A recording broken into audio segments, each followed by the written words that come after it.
Forget what you think you know about Stonehenge. For centuries, we've seen it as a masterpiece of ancient engineering, a celestial calendar, or a temple to the sun. We're told stories about druids and brilliant astronomers, people who somehow dragged these colossal stones across the English countryside. But that's only one side of the story, the one written in textbooks. Beyond the history we know lies a shadow world of myth and dark folklore. A world where the stones weren't dragged but carried by giants, where its construction wasn't a marvel of human grit, but a feat of impossible magic. Or worse, a deal struck with the devil himself. Most of us picture Stonehenge as a mysterious stone circle, but what if its origins are far darker than we've been told? What if it wasn't built by ancient Britons, but by creatures of immense power? Tonight, we pull back the veil of archaeology and explore the chilling, supernatural tales that have haunted this ancient monument for thousands of years. This is the story of the giants and devils of Stonehenge. Standing silent on the Salisbury Plain, Stonehenge is maybe the most famous prehistoric monument in the world. Its massive sarsen stones, some weighing as much as a herd of elephants, have guarded their secrets for over 5,000 years. Archaeologists tell us construction started around 3100 BC and carried on for at least another 1500 years. They speak of a complex ritual landscape, a place of burial from its very beginning where the cremated remains of men, women, and children were laid to rest. They've traced the smaller bluestones all the way to the Preseli Hills in Wales, a mind-boggling journey of over 140 miles for any Stone Age society. The larger sarsens were sourced from West Woods, about 15 miles to the north. How could a people with no written language, no wheel, and no modern machinery possibly achieve something so monumental? For thousands of years, when facts were scarce, myth and legend rushed in to fill that silence. Long before carbon dating, people looked at this impossible structure and just knew it couldn't be the work of mortal hands alone. It was this feeling, this need to explain the inexplicable, that gave birth to the foundational myths of Stonehenge. Tales that don't speak of human sweat, but of supernatural force, of colossal beings, and of diabolical pacts that left their mark on the landscape. This is where our journey begins. Not with the how, but with the who. And the first answer that echoed through the ages was as big as the stones themselves: giants. Before Merlin, before the Druids, and long before the archaeologists, there were giants. This is one of the oldest and most gut-level explanations for Stonehenge, born from a simple idea. Only a giant could lift a giant's stone. In an age when the world felt a lot more magical, this wasn't fantasy. It was the most sensible answer. While the name Stonehenge is itself ancient, appearing in texts from the 11th and 12th centuries, an even more evocative early title was Chorea Gigantum, the giant's dance. Recorded by early historians, this name tells you everything. The image of giants and their stones was baked into the monument's identity. People saw a ring of colossal dancers, frozen in time. The legends claim these giants brought the stones not from Wales, but from the farthest coasts of Africa. In this telling, a race of giants settled in Ireland and built the stone circle on Mount Kilaraus as a place of healing. They were magical stones, and the giants' method was to wash them and pour the water into baths, where the sick and wounded would be cured. This idea of healing stones persisted for centuries, with people chipping off fragments as talismans. This wasn't just a British thing. Ancient cultures all over the world pointed to giants to explain massive stone structures. When you're faced with something so impossibly large and old, who else could be responsible? The theory gave a simple answer to the biggest question: how were the stones moved? They were carried. The logistics that baffle modern engineers were solved with one simple idea: a being strong enough for the job. Over time, the stories got wilder. Some fringe theories, which you can still find in the dark corners of the internet, claim the stones aren't stones at all, but the fossilized bones of a titanic race. Another recurring claim in paranormal circles is that the skeleton of a giant was once discovered near Stonehenge, a find so world-shattering it was immediately suppressed by the authorities. There is, of course, zero archaeological evidence to support any of this.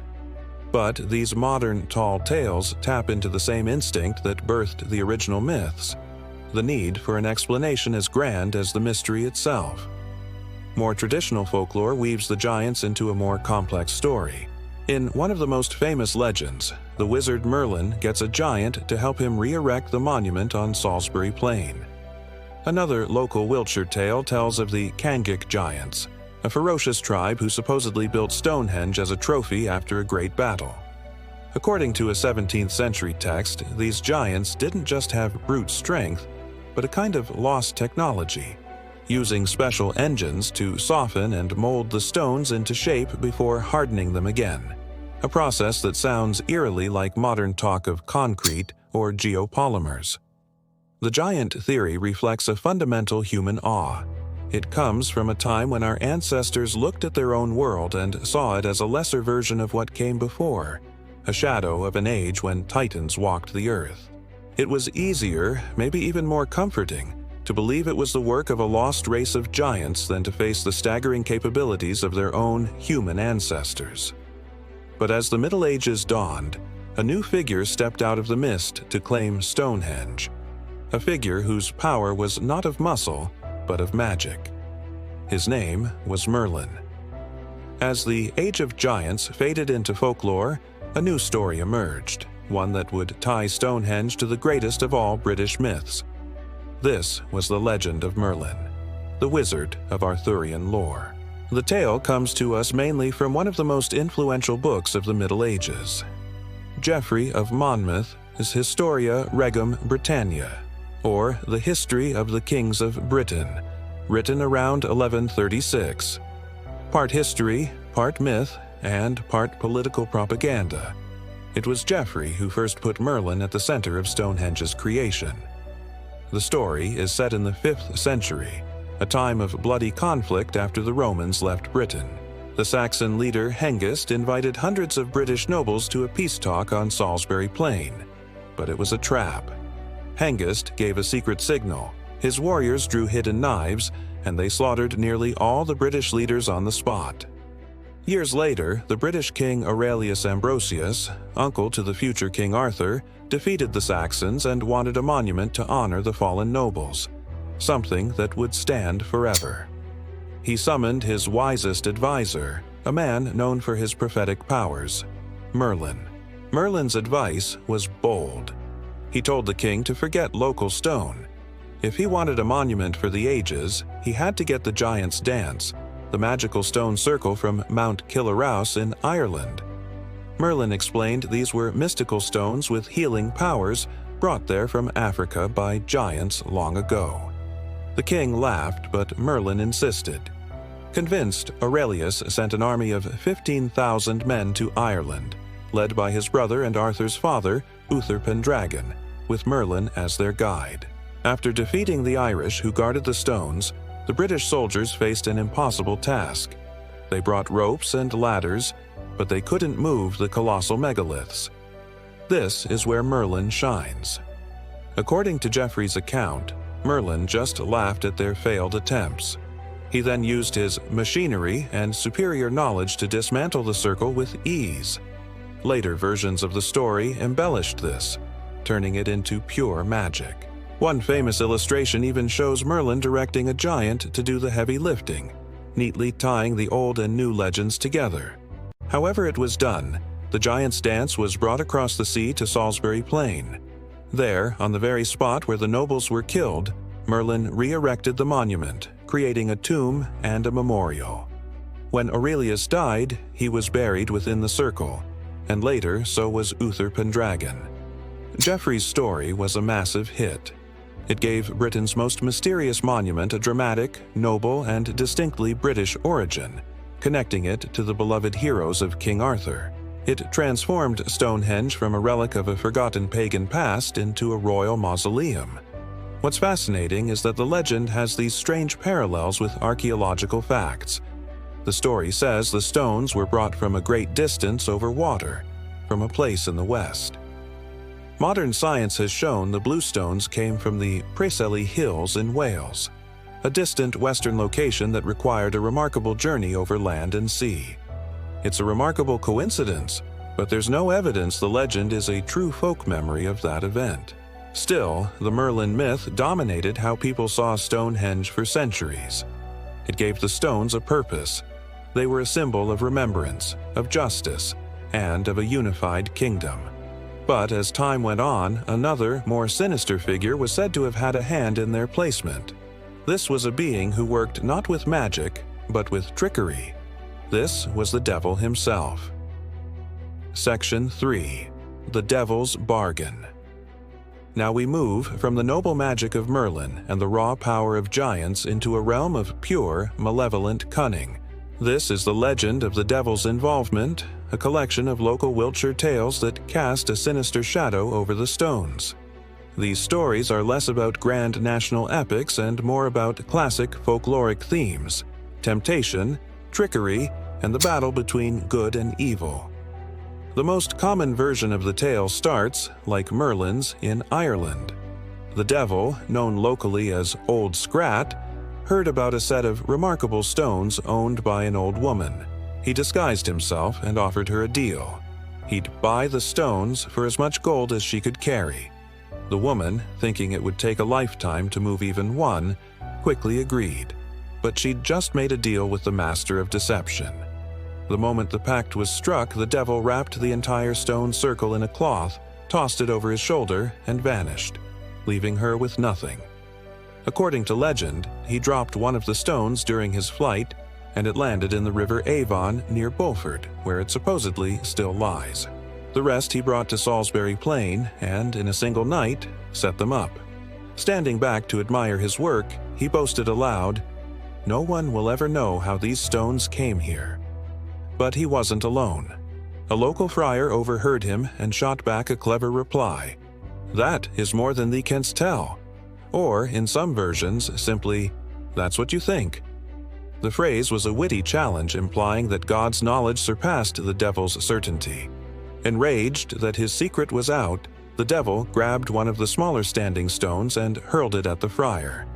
The stone struck the friar on the heel, glanced off, and buried itself in the ground some distance away. That stone is still there today, standing apart from the circle. We know it as the heel stone. For centuries, this story was the origin for both the stone's name and its odd, isolated position. Another version of the legend says the devil's main goal was to stump humanity with an unsolvable puzzle. He challenged the locals, betting that no one could ever count the exact number of stones. Everyone who tried failed. The numbers seemed to change with every attempt, a diabolical enchantment meant to drive people mad. Again, it was a friar who outsmarted him, giving the cryptic answer, "There are more than can be counted," which the devil had to accept as correct. The furious devil once more threw a stone at the friar, creating the heel stone. These tales show a shift in how Stonehenge was seen. It was no longer just a place of ancient wonder or royal dignity, but in the Christian imagination, a site of pagan, and therefore demonic, power. Attributing it to the devil was a way of explaining its mysterious pre-Christian origins while warning against its influence. It turned the awe-inspiring monument into a cautionary tale, a symbol of arrogance, trickery, and the danger of making a deal with the Dark One. The legends of Stonehenge, of giants, wizards, and devils, are more than just fanciful tales. They're a record of how we've tried to make sense of a world filled with wonders that defy easy explanation. Each myth offers a unique solution to the same problem. How could this place possibly exist? And in their answers, they reveal more about us than they do about the stones. The myth of the giants is the most primal. It's a pre-scientific mind confronting engineering so vast it could only be the work of superhuman strength. It comes from a worldview where the world was once home to beings of a grander scale. It's a story of humility, an admission that the people of the past were capable of things that now seem impossible. The legend of Merlin represents a huge leap in thought. It moves from brute force to intellect, magic, and political purpose.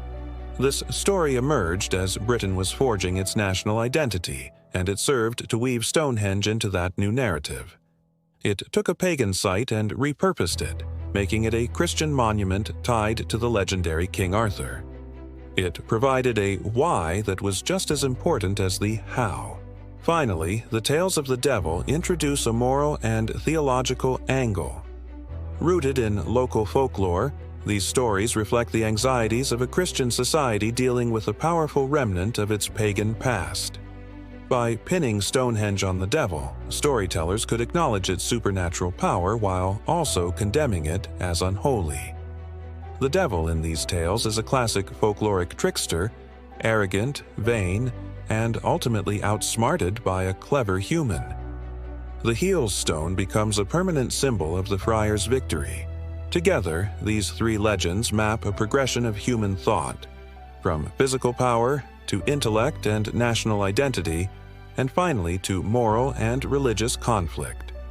They show how a single, silent monument can become a canvas for our greatest fears, our grandest ambitions, and our deepest questions about our place in the universe. While archaeology tells us about the age of the stones, it can't tell us what they meant to the people who lived in their shadow for thousands of years. For that, we have to turn to these dark legends. For millennia, the stones of Stonehenge have stood as silent witnesses to the turning of the sun and the endless march of human history.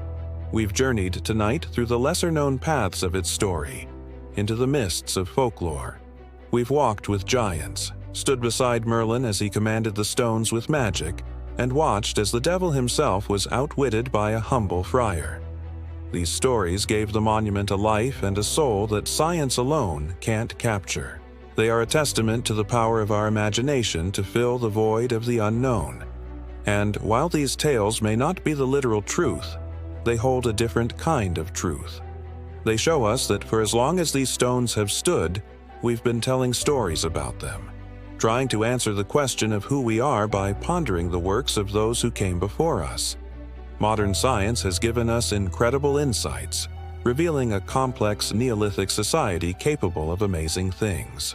Yet the legends persist, whispering of magic and power, because the central enigma of Stonehenge remains. We may know more about the how, but we may never truly know why. The stones keep their deepest secrets.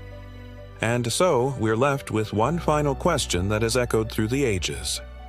If these stones could speak, what stories would they really tell? What do you believe? Was it ancient ingenuity, the magic of a wizard, or something else entirely? Let us know your theory in the comments below.